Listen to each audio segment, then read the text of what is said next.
Hi guys, it's me, Javier, and in today's video we will be talking about the infinitives and gerunds at the same time because they are kind of related. You will see that both infinitives and gerunds have almost the same function. um, it might seem to be a little bit complicated to understand how to use the infinitives and gerunds or when to use any of them. So I will be explaining that quickly, I expect. And I will start first by the structure, which is not hard to um, understand because gerunds, as first, consist of a base form um, of the verb, obviously, with the ing termination. It means that it's basically the present participle of a verb that we have already seen.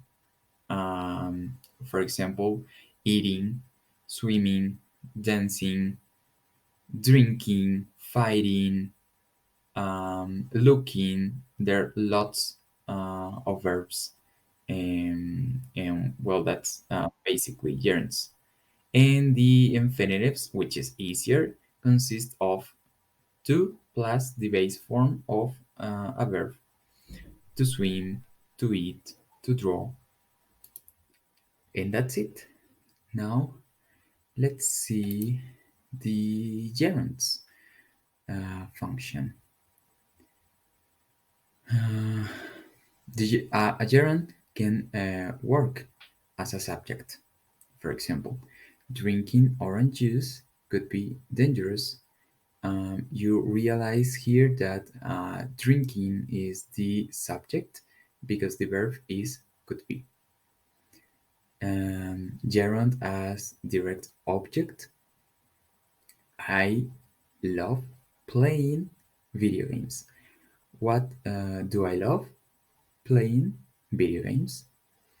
The gerund can work also as a subject, a complement, and this function is really easy to catch because if you can say my favorite hobby is taking photos, and at the same time you change and now you say taking photos is my favorite hobby, you realize or you can notice that that gerund is working as a subject complement because you can change the order.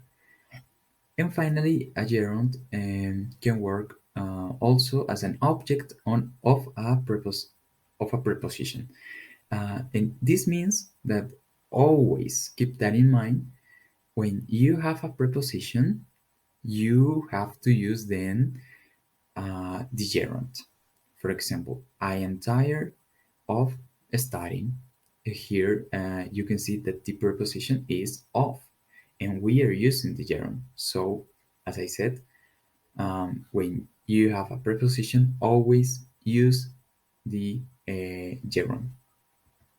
For example, here I wrote more sentences, more examples. I've always dreamed of preposition having a good house, the gerund. You just have to keep on trying. I'm good at learning languages. I am afraid of flying. He never complains about working. I am excited about learning Japanese next year. You can see all the prepositions which were of, on, at, and about. So, as I said, again, if you have a preposition, you have to use the gerund. It is really easy to see that and to use that also. Now, let's see the infinitives function.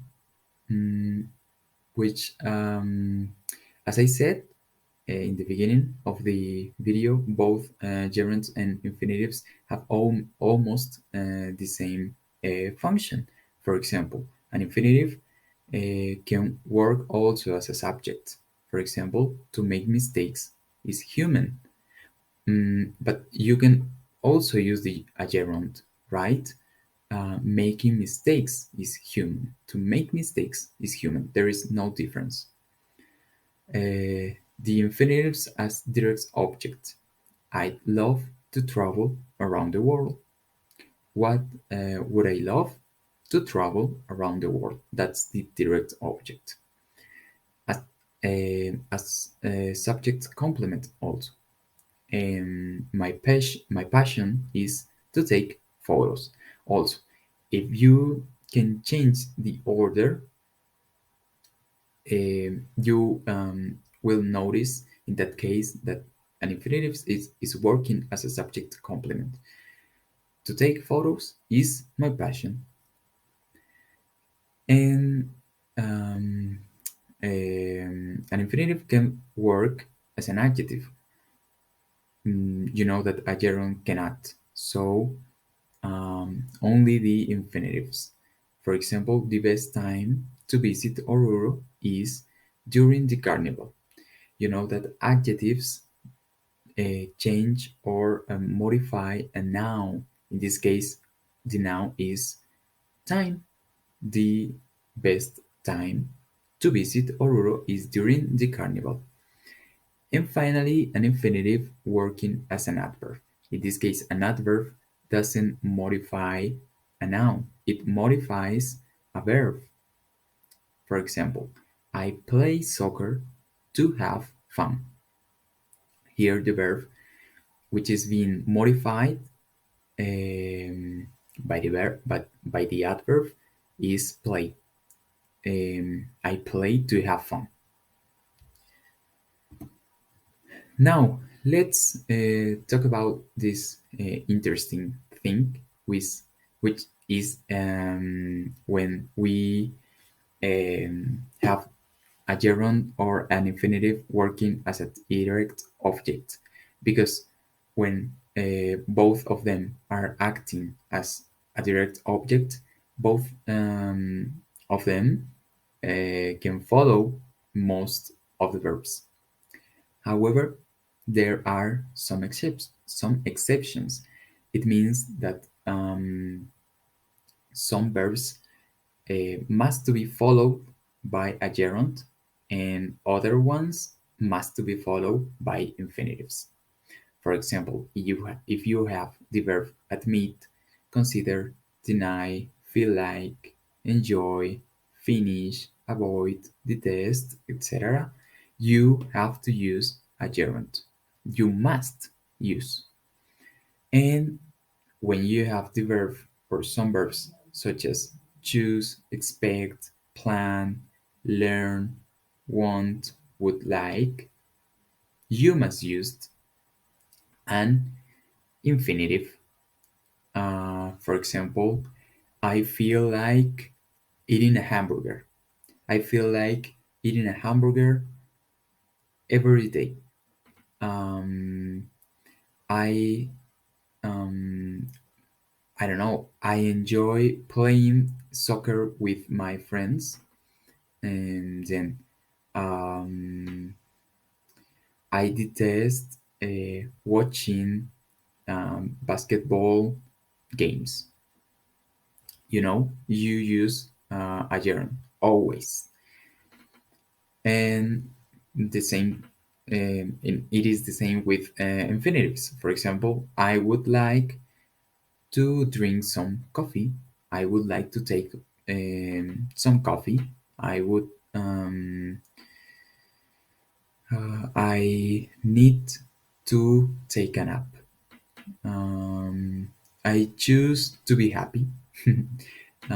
I expect to finish soon my career, and etc. etc. For example, you cannot say I would like being a teacher. I would like drinking coffee. You must use the infinitive.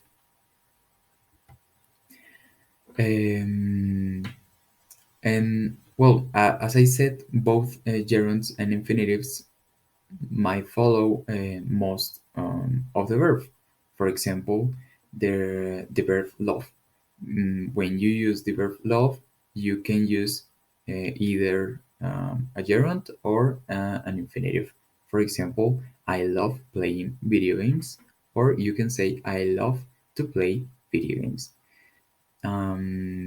So it means, well, basically in this slide we're explaining that when you use some verbs, you in fact can use both gerund or either a gerund or an infinitive, but it might have a different meaning. For example, when you use the verb stop plus infinitive, it means, or we use it when someone stops one thing to do another.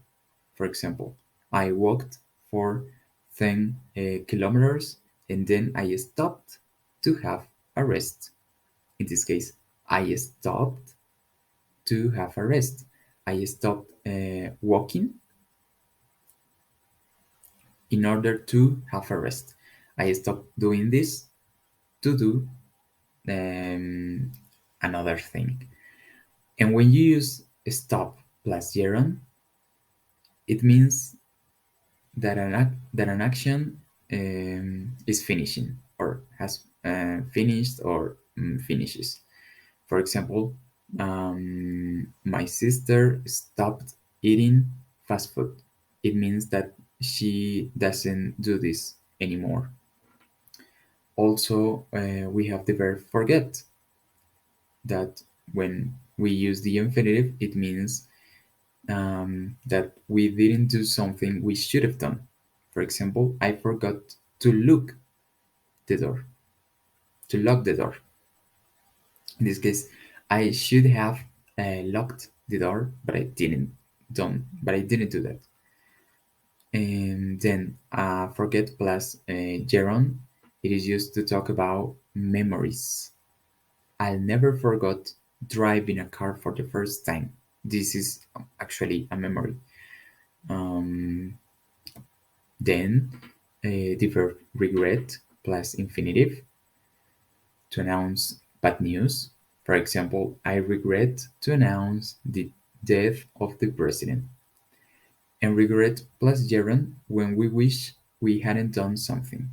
I regret saying everything about your secrets. This is actually a regret. Um, Also, the verb try plus infinitive when we make an effort to do something. Those doctors try to save people with several illness. They try to save people with several illness. And try plus gerund when we talk about a possible solution to a problem. For example, I had a headache.